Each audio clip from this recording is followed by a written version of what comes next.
কক্সবাজারের কুতুবদিয়ার সাগরে মাছ ধরতে গিয়ে ট্রলার ডুবির ঘটনায় ৪ জেলের মরদেহ উদ্ধার করা হয়েছে। তবে এখনও নিখোঁজ রয়েছেন পেকুয়া উপজেলার মগনামা এলাকার জেলে নাসির। সোমবার ভোরে উপজেলার বড়ঘোপ ইউনিয়নের দক্ষিণ অমজাখালী উপকূলের গভীর সাগরে এই দুর্ঘটনা ঘটে।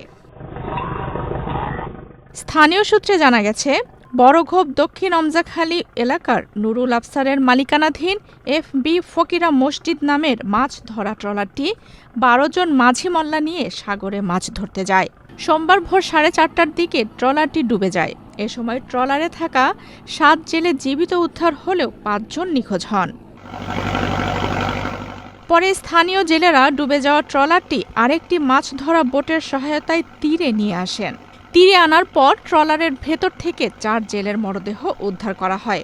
তবে নিখোঁজ অপর জেলে পেকুয়ার মগনামা এলাকার নাসিরের কোনো সন্ধান এখনও পাওয়া যায়নি। ঘন ধান পুষ্প ভরা আমাদেরই বসুন্ধরা। স্যার, আমাদের খেলার মাঠের দেয়াল ভাঙতে এসেছে। এটা আমাদের খেলার মাঠ। আমরা তো এখানে দোকান বানাবো।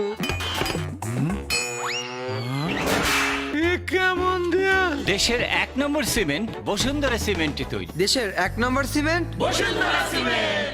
বসুন্ধরা সিমেন্ট, প্রজন্মের বন্ধন।